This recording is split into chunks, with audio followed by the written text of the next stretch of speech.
மார்க்கெட்லயே கம்மி சேதாரத்துல இன்னும் 1% தள்ளுபடி கொடுப்போம். ஓகே, வைர நகை கேரட்டுக்கு 5000 தள்ளுபடி கொடுப்போம். தள்ளுபடி திருவிழா. குறைந்த விலை, நிறைந்த தரம். தங்கள் தேவைகள் அனைத்தும் ஒரே இடத்தில். ஜெயச்சந்திரன். சம்மர் ஹாலிடேஸ் வந்தாச்சு, நம்ம ஜிடி ஹாலிடேஸும் வந்தாச்சு. GT holidays, south India's #1 travel brand. Nakkeeran நேயர்களுக்கு வணக்கம்.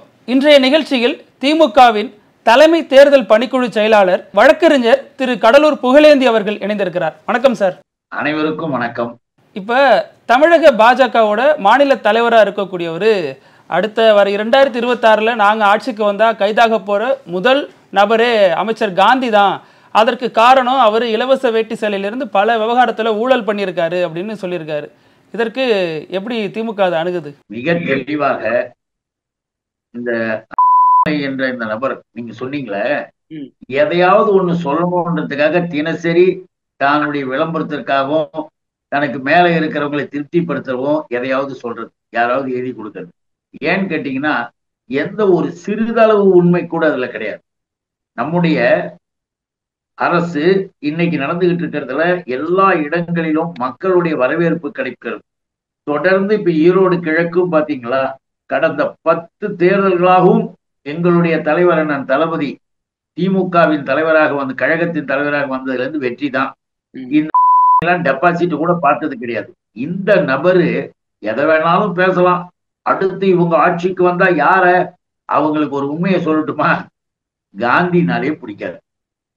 காந்தி அப்படின்னா உடனே கோட்சே வாழ்கன்னு வானுங்க. கோட்சேவுக்கு செலவு வச்சு மாலை போட்டு சுத்தி வரக்கூடிய ஆட்களுக்கு எங்கள் திராவிட காந்தியை எப்படி பிடிக்கும்? ஏன்னா என்னுடைய அன்பிற்கும் பாசத்திற்குரிய அருமை சோதரன் காந்தி அவர்கள் தன்னுடைய வாழ்க்கையில தான் நீண்ட நெடுங்காலமாக இயக்கத்தில் பணியாற்றக்கூடியவர். சிறப்பாக அவர் ஆற்றுகிற அந்த பணியின் காரணமாக அவருக்கு கொடுக்கப்பட்டிருக்கின்ற அந்த அமைச்சர் பொறுப்பை நல்ல விதமா செய்யறாருன்னு எல்லாருமே சொல்லும் பொழுது இது எங்க இருந்து கண்டுபிடிக்கிற? இன்னும் கூட அந்த ஆள் என்ன சொல்றாரு, ஒண்ணு புதுசா, அதனாலதான் நீங்க அவருடைய ஊழலுக்கு தடையாக இருக்கிறார் ஒரு அதிகாரி, அதனால அந்த அதிகாரியை நீங்க டிரான்ஸ்பர் பண்ணிட்டீங்கன்னு இவர் கண்டுபிடிச்சிருக்காரு. இவருக்கு ஒண்ணு தெரியுமா, அதிகாரிகள் நிர்வாக வசதிக்காக ஒரு அரசில் மாறுதல்கள் மாற்றங்கள் என்பது ஒரு குறிப்பிட்ட காலத்தில் நடந்துகிட்டு தான் இருக்கும். அது ஒரு அறிவுள்ளவனுக்கு தெரியும். ஏற்கனவே நிர்வாக ரீதியாக பணியாற்றி இருந்தா புரியும். நீ ஐபிஎஸ் என்ற பேர்ல ஒண்ணுமே செய்யாம RSS பயிற்சி வகுப்புல படிச்சு அந்த வேலையை பார்த்துக்கிட்டு இருந்தா 420 மேலதான் சொல்லுவாங்க.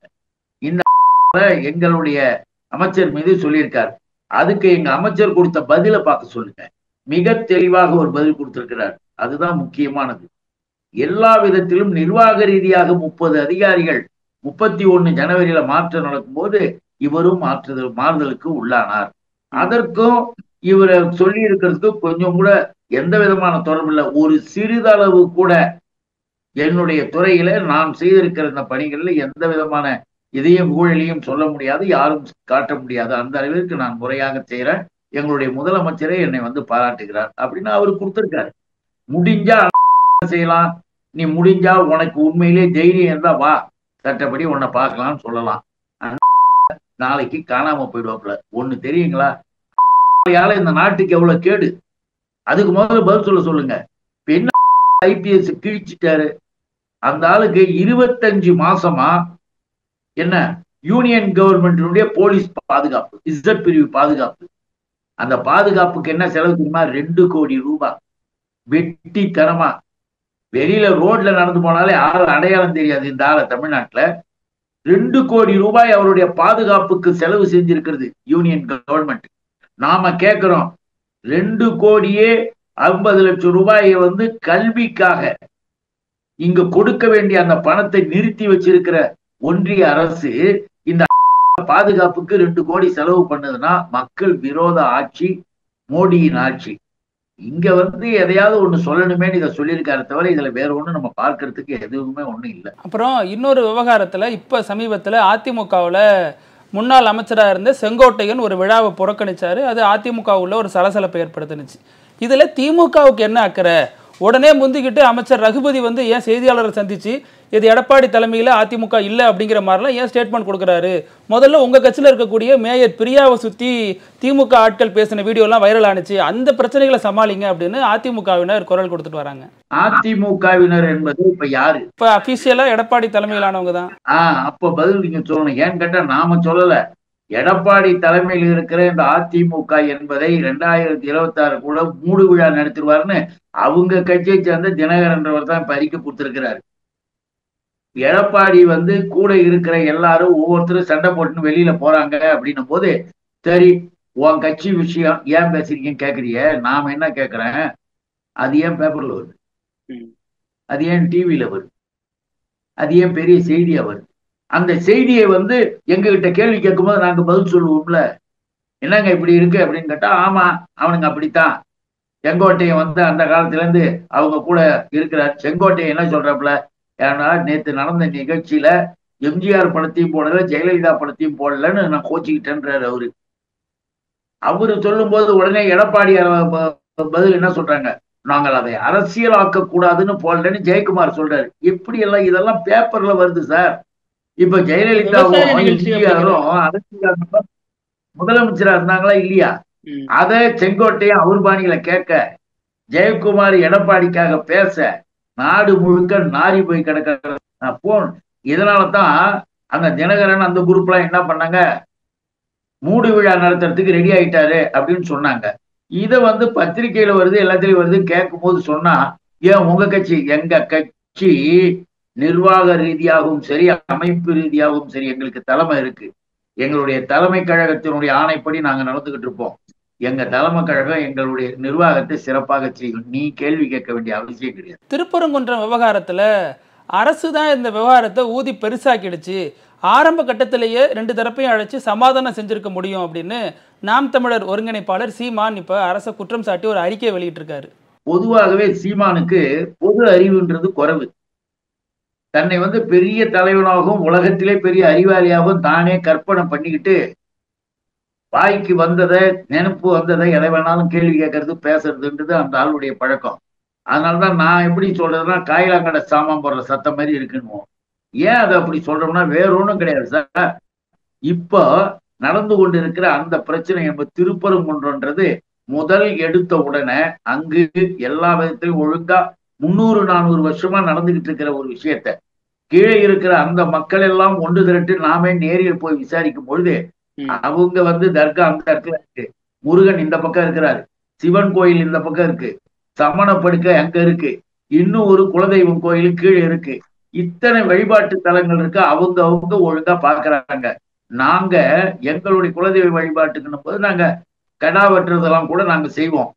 கோழி வெட்டுறது, கடா இருக்கிறது எங்களுடைய தமிழர்கள், எங்களுடைய பழக்க வழக்கங்கள்ல இருக்கு. அவர்கள் வந்து அதை செஞ்சாங்கன்னா எங்களுக்கு தேவைப்படுகிற நேரத்துல எங்களுக்கு அனுப்புவாங்க, நாங்க அவங்களுக்கு கொடுப்போம். எல்லாம் இங்க மாமா மச்சா மாதிரி ஒண்ணுக்குள்ள ஒன்னா எல்லாரும் இருக்கோம். எங்களை வெளியூரில் இருந்து வந்தவர்கள், குறிப்பாக எச் ராஜா என்ற ஒரு நபர், அந்த எச் ராஜா என்ற பாரதிய ஜனதா நபர் என்ன பண்ணாரு, இதை பெருசா ஊதி ஒரு எம்பி வந்து அங்க வந்து எப்படி சாப்பிடலாம்னு சொல்லி மதுரையில இவங்களுடைய கட்சிக்காரங்களை, வெளியில ஊர்ல இருக்கவங்களெல்லாம் காசு கொடுத்து வரவழைச்சு போராட்டம் பண்ணது பிஜேபி. இப்ப சீமானுக்கு புத்தி இருந்ததுன்னா அதை கேட்கணும். நீ எப்படா வந்து இதெல்லாம் சொல்ற, அங்க மக்கள் எல்லாம் நல்லதானே இருக்காங்கன்னு கேட்டிருந்தா உன்னை வந்து புத்திசாலி நல்லவன் சொல்லலாம். இது வந்து அரசாங்கம் உடனே கூடி எப்படி எச் ராஜா திட்டம் போட்டு அதை கிளப்பி விடுறாப்புல, பிஜேபி கொடியை தூக்கிக்கிட்டு டான்ஸ் ஆடுறானுங்க கொஞ்சம் பேரு, அவனுங்க கூட சேர்ந்துக்கிட்டு சீமான் கட்சின்ற சீமான் கொடியையும் தூக்கிட்டு அங்க இருக்கானுங்க. அதையெல்லாம் தடுக்கிறதுக்கு சீமானுக்கு தெரியல. திமுக ஆட்சி மீது, திமுக அரசு மீது குறை சொல்லணும். ஆனா அறநிலையத்துறை அமைச்சர், என்னுடைய அருமை சகோதரர் மாண்புமிகு சேகர்பாபு உடனே கொடுத்தார். நானே நேரடியா போறேன், 2 தரப்பாரையும் அழைத்து பேசுவோம், அங்க அதிகாரிகள் பேசியிருக்காங்க, எந்த பிரச்சனையும் கிடையாது, அங்க எல்லாரும் ஒண்ணுக்குள்ள ஒண்ணு சமமாக இருக்காங்க. வழக்கு அதுக்கு இதுன்றது கூட 1920 சீமான் போய் படி, புத்தகத்தை படி, கொஞ்சம் மாதிரி அறிவு இருக்கணும். 1920 OS நம்பர் 4 1920 மதுரை அடிஷனல் கோர்ட்ல ஒரு வழக்கு, இவனை மாதிரி ஆட்கள் தான், எச் ராஜா மாதிரி ஆட்கள் போட்டு திருக்கோணத்து பேசும் பொழுது அந்த ஜட்ஜி பேர் என்ன தெரியுமா, ராம ஐயர். அந்த ராமையர் 300 டாக்குமெண்ட்டை பார்த்தார். 300 டாக்குமெண்ட்டை பார்த்தார், 21 சாட்சியை விசாரித்தார். இப்படியெல்லாம் பண்ணி ஒரு ஜட்ஜ்மெண்ட் கொடுக்கும் போது தர்கா அவர்களுக்கு எந்த பிரச்சனையும் கிடையாது. அவர்களுக்கு உரிய இடத்தில் அவர்கள் இருக்கலாம். முருகன் கோயிலுக்கு இருக்கிற இடத்துல முருகன் வழிபாடு இருக்கும், சிவன் கோயில் இருக்கு, மற்ற வழிபாடுகள் எந்த குறையும் கிடையாது, நடப்பது நடக்கட்டும்னு அவர் ஜட்ஜ்மெண்ட் கொடுத்தார் ராமையர். அதை எதிர்த்து கோர்ட்டுக்கு போய் கீழே போய் அன்னைக்கு சுப்ரீம் கோர்ட் எது தெரியுங்களா, லண்டன்ல இருக்க பிரிவி கவுன்சில், லண்டன் பிரிவி கவுன்சிலுக்கும் போனாங்க. அங்கேயும் சொல்லிட்டாங்க ராமையர் கொடுத்த ஜட்ஜ்மெண்ட் ஓகே கன்ஃபார்ம்டு. அதுக்கு பிறகு 75ல ஒரு வழக்கு போட்டான். அதுக்கப்புறம் இப்ப ஒரு 2 வழக்கு நிலுவையில வச்சிருக்காங்க. ஆனால் நீதிமன்றம் மிக தெளிவாக டாக்குமெண்ட் எல்லாம் பார்த்து முடிச்சுட்டாங்க. அங்கும் ஒருத்தருக்கு ஒருத்தர் சந்தோஷமா இருக்கிறாங்க. மத நல்லிணக்கத்திற்கும் இருக்கக்கூடிய இந்த அரசு, எங்களுடைய தலைவர், நம்முடைய அறநிலையத்துறை அமைச்சர் தமிழ்நாடு முழுவதும் இன்றைக்கு தைப்பூசத்தை மிகச் சிறப்பாக ஏற்பாடு செய்து கொண்டாடி இருக்காரு. எதுவுமே செய்ய மாட்டானுங்க, எதையும் வரமாட்டானுங்க. கேட்டா இந்த எச் ராஜா இன்னும் கூட இருக்கக்கூடிய பூஜாக்கள் எல்லாம் தூக்கிட்டு பிஜேபி கொடித்தீங்கன்னு ஆடுவாங்க. அவங்களுடைய குரல் தான் மிஸ்டர் சீமானின் குரல். சீமான் காசு வாங்கி கொண்டு எதையும் பேசக்கூடிய நபர். இன்னைக்கு ஒண்ணு சொல்றேன், அதை நீங்க தெளிவா வச்சுங்க. அதுக்காக சொல்றேன், வேற ஒண்ணும் இல்லை.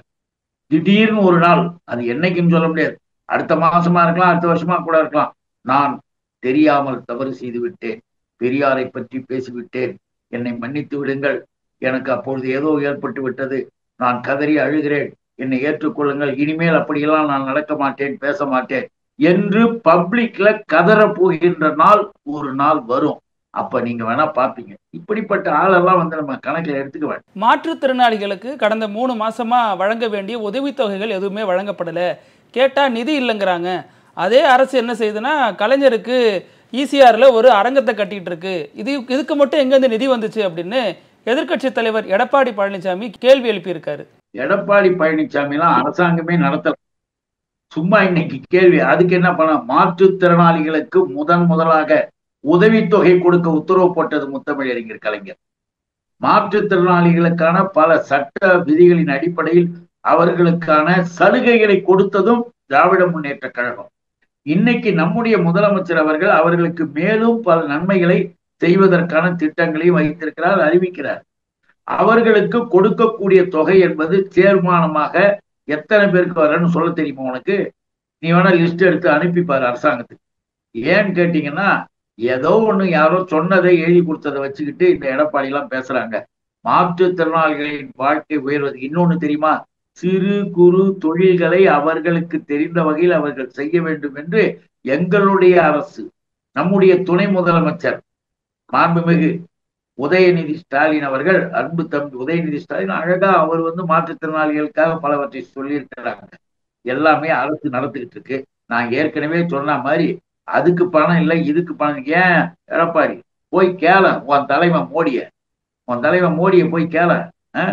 5600 கோடியில ஒரு கட்டுவாராம். ஏற்கனவே பார்லிமெண்ட் நல்லா இருக்கிற இடத்துல புது பார்லிமெண்ட் கட்டுவாராம். கட்டினா அதுவும் மழை பெஞ்சா ஒழுவுமா. ஒழுவுற பார்லிமெண்ட்டை கட்டிட்டு 5000 கோடியை செலவு பண்ணி தமிழ்நாட்டிற்கு இங்கு நிவாரண நிதி கூட கொடுக்க எனக்கு காசு இல்லைன்னு சொல்றிய, அதை போய் கேட்டியா? ஏழை எளிய மக்களுக்கு நிவாரணம் கொடுக்க கூட அரசாங்கம் கேட்குது, கொடுக்கல. கல்விக்கு கொடுக்க மறுக்கிற, தொழில்கள் சிறு குறு தொழிலுக்கு கொடுக்க மறுக்கிற, எதையுமே செய்ய மாட்டேன்னா அதெல்லாம் கேட்கறதுக்கு இவருக்கு யோகிதை இல்லையா? இங்க இது செய்யல அது செய்யல, யாருக்கு என்ன செய்ய வேண்டும் என்று அரசு தெளிவாக இருக்கு. நீ வேண்டுமென்றால் உனக்கு சந்தேகம் இருந்தா ஒரு தகவல் அறிவு உரிமை சட்டம் கேட்டுப்பார், மாற்றுத்திறனாளிகளுக்கு என்ன செஞ்சிருக்காங்கன்னு தெரியும். உங்க நேரத்துக்கு ரொம்ப நன்றி சார். வணக்கம், நன்றி, வாழ்க. நக்கீரன் டிவிக்கு சப்ஸ்கிரைப் செய்யுங்கள். உங்கள் ஆதரவே எங்கள் பலம். ஆசிரியர்களுக்கு நண்பனாகவும் மாணவர்களுக்கு ஆசானாகவும் திகழும் தேர்வு வழிகாட்டி. ஒவ்வொரு பாடத்திற்கும் அனுபவமிக்க ஆசிரியர்களின் துல்லியமான தெளிவான விடைகள். CNC இருக்கு, தேர்வு பயம் எதற்கு? இது தீரன் பப்ளிஷிங் ஹவுஸ் விற்பனை வெளியீடு.